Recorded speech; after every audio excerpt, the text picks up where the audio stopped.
talk now something about the Phalashruti. The Phalashruti. Most of these stotras and Upanishads which are related to the forms and different kinds of deity faiths have a Phalashruti. And to my understanding, these are designed not with the intention of creating any kind of sectarian differences. The different faiths of the Vaishnava faith and the Shaivites and the Shaktas faith. The Ganapatya Sampradaya has its origin in the Shiva faith only, in the Shaivite sect only. It is somewhere much later, probably in the 9th or 10th century, that the Ganapatya faith, the Ganesha faith, came up as a separate, following altogether, but basically belongs to the Shaiva tradition only. And to my understanding, these have been offered to us as a variety to take up, the kind of upasana that we can relate to with our heart more. The intention, the Rishi's intention behind all this is not to create any differences. Any kind of a faith that takes you away from the concept of oneness is doing more harm than good. As a student, as a sadhak, it is our responsibility to inquire, investigate, and to reach the actual purpose of the study, rather than get lost and barricaded in and limiting ourselves only to that form. If it is a Upanishad, then it has to take your understanding to the absolute. This is for certain. And whether we reach to that understanding or not is our responsibility. It is not the Rishi's responsibility. Similarly, these Phalashrutis are designed to motivate people to get into the practice, because the only thing that seems to motivate a person on, who is on the worldly, platform, the things that are going to reward him and make his life better, make him more prosperous, make him more successful. These are the things that motivate, and then people get into practices with that intention. And somehow when they get into that practice, they are able to open the possibilities of receiving Brahma Vidya. It's like, the intention is very sweet. The intention of the Phalashrutis is very sweet. I feel the Rishi always behaves like a parent. When our children are small, we give them small little alluring things like to motivate them to study. Okay, you finish your homework and I'll give you this chocolate. There are a lot of motivating things our parents give us, to take us on to the right practice and to take us on to the right commitment. It is something like that on the spiritual path. The teachers are trying to motivate that you do this so many times and you get this, you do this so many times and you get this, etc. So the Phalashruti of Atharvashirsha is very beautiful. I like it because to me it is such a beautiful thought that at least reading this people start practicing. In fact, in many states in our country, the South India, Atharvashirsha is quite well known. Even in the western belt of Maharashtra and Gujarat, there are practitioners who you have many practitioners. Wherever the Ganesha faith has traveled, the Atharvashirsha has traveled. And in fact, I remember as a child, in lot of families, in a lot of Maharashtrian families, and even Gujaratis, some of the Gujaratis who live, in the borders of Maharashtra, Atharvashirsha is something that is taught to a child and is asked to recite every day. Now, we don't expect a child to understand the Upanishad. We don't expect a child to understand the Upanishad, but the very intention of the parent teaching the child to recite the Atharvashirsha every day instills and puts into the child's inside seeds, of knowledge, seeds of knowledge. And these seeds of knowledge sprout when the time is right, and they sprout and they give him, the wisdom therein. So it's a very beautiful practice, even for people who are grown-ups and adults. I always say that, listen, it's not always necessary for you to wait to become wise enough to understand the Upanishad. Start reading. We can't wait for the time when we are enlightened and then we will start reading the scriptures. We have to start reading the scriptures. And Sanskrit is such a beautiful language. Sanskrit is such a lovely language. It's a language of sounds. It's a language of sounds. We have Shakti points in our body that correspond to the alphabets of, the language. So when you're reciting a mantra, whether you consciously understand it or not, the impact of it goes into your body. It goes into your subconscious and higher conscious. It gets absorbed. There is energy in that language that gets absorbed.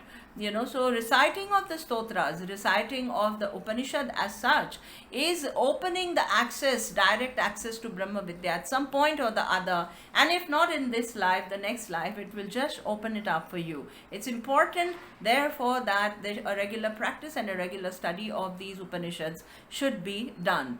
Let us come to the Phalashruti of the Atharva Shisha. It says, Etad Atharva Shisha yo adhite, sa Brahma bhuyaya kalpate. Whoever studies this Atharva Shisha, he reaches the Parabrahma. He reaches the Parabrahma for sure.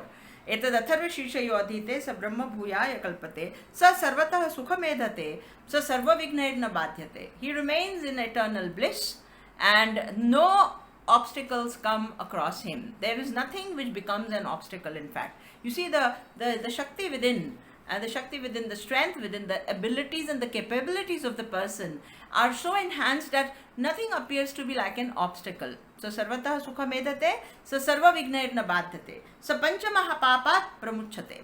Pancha mahapap, in our Purans as well as in,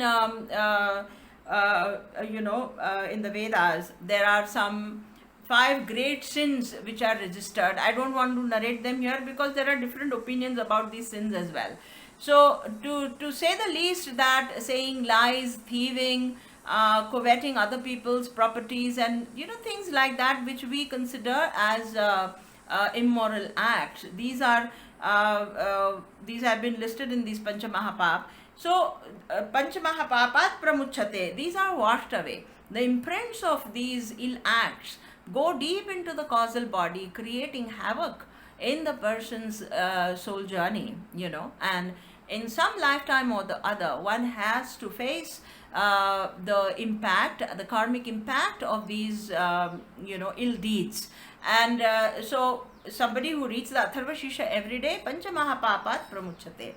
Sayam dhyano divasakritam papam nashayati, pratar dhyano ratrikritam papam nashayati. Sayam pratah prayunjano apapo bhayati, sarvatra dhyano pavigno bhavati. Now you see, it says Sayam dhyano divaskritam papam. If you study it in the evening, if you read it in the evening, if you read the Upanishad in the evening, your whatever mistakes you do in the day are taken care of. In fact, I put it like that if one reads it in the evening every day, the whole day goes in awareness. And you're aware. There is an inside of you which does not commit any mistakes. Sayam dhyano divaskritam papam nasheti, pratar dhyano ratrikritam papam nasheti. If you read it in the morning, the entire evening goes in awareness. Sayam pratah prayunjano apapo bhaiti. Obviously, if you read it once in the morning, if you read it once in the evening, you remain in awareness. Sayam prata prayunjano apapo bhati, sarvatra dhyano pavigno bhavati. He becomes an eloquent speaker. And pavigno is without any obstacles, without any vigna. His life becomes without any obstacles. The person who reads this all the time. It does not mean that you have to sit with the script the whole day and read it the whole day. It means if you're reading it once in the morning, once in the evening, or a couple of times in the morning or evening, it remains, it keeps reverberating in your mind, it keeps circulating in your mind, and your awareness levels grow very high. You're agile and awakened, so that the situations of the life, whatever life situations you encounter, do not create any obstacles. Sarvatra dhyano pavigno bhavati. Dharmartha kama moksham cha vindati. Dharma, Artha, Kama, Moksha, these are the 4 purusharths for which we take a human life, and they say that when these 4 purusharths are fulfilled, only the person passes on peacefully into another life. Dharma, Artha, Kama and Moksha. Dharmartha Kama Moksham Javindati idam Atharva Shisha Ashushana Deyam Yoyati Mohata Tyasesi Sapapiyan Bhavati. This is an advice for the teachers, that do not teach the Atharva Shisha to somebody who does not honor the Vedic tradition, or does not appreciate the Vedic literature, or is not capable enough to revere or to pay respect to the script. So need not give it to people who are non-believers, and need not give it and teach to people who are very harsh with their expression towards the spiritual and religious text. अशिष्यानदेम यो यदि मोहाट त्यासेसी स पापयान भवति सहस्रावर्तनात् ये काममधीते तं तमनेन साधयेत्. Sahasravartan, if one is able to do a 1000 avartans of the Upanishad, ye kama madhite, keeping a desire in the mind, ye kama madhite, tam damanena sadhayet, it is accomplished. You can keep a desire in the mind and do a 1000 avartans of the Atharva Shisha, and the desire is fulfilled. Now 1000 avartan takes a pretty long time. If one person has to do a 1000 avartans in a day, it would probably take 14, 15, 16 hours. Because I have done that a couple of times and I know it is very time consuming. So what people do normally, they call other people who read the Upanishad as well. And so if you have about 50 people sitting together, and each one of them reads the Atharva Shisha 20 times, 21 times, then 50 people would, probably fulfill the need. So Sahasravartan is a very, very beautiful this thing. In the olden times, people would make Brahmins sit down in a group, and they would chant. Each one of them would chant 10 Brahmins sitting 100 times. If they chant each one of them, Sahasravartan is over. It has its a very huge vibratory field is created.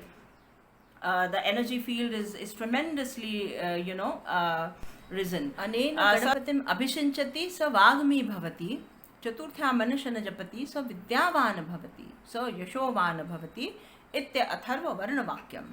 अनेन गणपतिम अभिषिंचति. There are two meanings. You do abhishek and you meditate on the Ganesha. You meditate on the Ganesha all the time, keeping him in your mind. Vagmi bhavati becomes an eloquent speaker, because Ganesha is considered to be the lord of speech and the lord of Vak Siddhi. That's why a lot of astrologers and people who are in divinations worship Ganesha. So he becomes Vagmi Bhavati. Chaturthya Manashana Japati. On a Chaturthi day, if one keeps a fast, Ananjanan, if one keeps a fast, Chaturthya Manashan Japati. So Vidyavan Bhavati, so Yashovana Bhavati. He becomes Vidyavan, he becomes like a scholar, and Yashovana becomes a renowned and sought after person. Yashovan Bhavati. Chaturthya Manshan Japati sa Vidyavan Bhavati sa Yashovana Bhavati itte Atharva Varna Vakyam. This is the promise of the Atharva Rishi given to us in the script. Itte Atharva Varna Vakyam. Brahmadya Varna Vidyat na vibheti kadachaneti. A person who studies this Brahma Vidya has no fear in the mind. Vibheti kadachaneti, never. And somehow the divine moves him away from a place which creates fear. So he never encounters fear. Whoever studies this Brahma Vidya becomes fearless and is taken away from the place of fear. Brahmadya Varana Vidyatna Vibheti Kadachaneti. Yo Durvan Kurerayajati Sa Vaishravanopamo Bhavati. Anybody who worships the Ganesha and does his upasana offering Durva. Durva is a grass. Offering the Durva. Vaishravanopamo Bhavati. He is blessed by the Lord of Wealth, Kubera. He receives prosperity and abundance.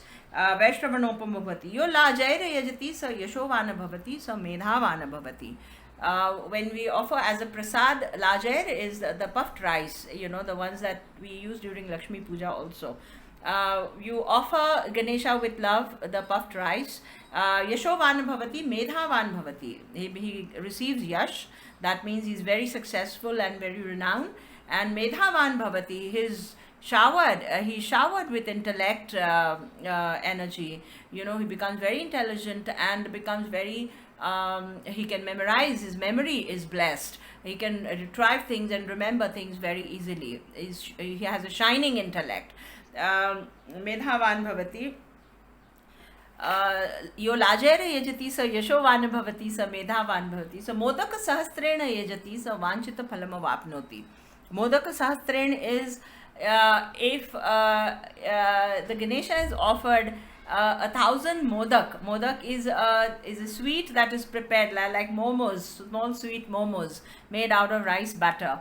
Ganesha, the idol Ganesha, the character Ganesha in our mythology and in our tradition loves the modak. So you prepare 1,000 modaks as a naivedya or as a prasad. And modak sahasrani jaise vanchita phalam avapnoti. Any desire of your heart is fulfilled. So modak sahasrani jati sa vanchita phalam avapnoti. So sajja samirdhir bhajati, so sarvam labhate, so sarvam labhate. Yajna is considered to be the highest form, highest expression of love to the divine. If you do a yajna with the Ganesha mantra, with all samidhas, Sajya Samirdhi Bhajati, so Sarvam Labhate, so Sarvam Labhate. Everything that a person wishes is granted. Sarvam Labhate, Sarvam. Ashto Brahmanan Sammagrahitva, Surya Varchasvi Bhavati. If this Atharva Shisha is taught to 10 Ashto Brahman, 8 Brahmins, that Brahman is not somebody who is born a Brahman. Brahman is someone who is a Jigyasu, who is a Brahma Jigyasu, who wants to find the absolute and who wants to, has a hunger, a dire hunger to experience the divine. So if 8 seekers, sincere seekers, you are able to teach the Atharva Shisha, Surya Varchasvi Bhavati, you shine bright like the sun, Surya Varchasvi Bhavati. Surya Grahe Mahanadyam Pratimasannado Vajasva Siddha Mantra Bhavati. During the time of the solar eclipse, if somebody can stand in the river, in a holy river like the Ganga, or even the Garbhagruha of a temple, and recite the Upanishad and study the Upanishad, recite it or do an avartan standing in the river. Surya Grahe Mahanadyam Pratima Siddha Vajasva Siddha Mantra Bhavati. The mantra becomes Siddh within the person. The mantra becomes Siddh within the person. That means it penetrates into the cells of the person and blesses him with Mahavinyat Pramuchate, Mahadoshat Pramuchate, Mahapapat Pramuchate. That means in such a confluence, when the solar eclipse is happening at that time, if one is able to read the Upanishad and do the avartan, all kinds of obstacles are removed, all kinds of badhas are removed, all kinds of hindrances are removed from the person's life. So Sarvavid Bhavati, Sarvavid Bhavati, Ya Evam Ved Iti Upanishad. Om Shanti Shanti Shanti Om Sahana Vavatu Sahanau Bhunaktu Sahaviryam Karvavahe Tejasvina Vadhitamastu Mavid Vishavahe. Om Bhadram Karnebihi Shrunuyam Devaha Bhadram Paschamakshabhirajatraha Sthirairangai Stushtuan Sastanubihi Vishema Devahitam Yadayuhu. Om Swastina Indro Vridhashavaha Swastina Pusha Vishwavedaha Swastina Tarkshayo Arishtanemihi Swastino Brahaspatir Dadhatu. Om Shanti Shanti Shanti. Hari Om. Iti Shri Ganapatya Atharva Shisham Samaptam. This finishes the Upanishad. We started with the Shanti mantras in the beginning. We read the whole Upanishad and then the Falashruti and then the set of Shanti mantras, and this finishes the Atharva Shisha Upanishad. Hari Om, and God bless everyone. Om.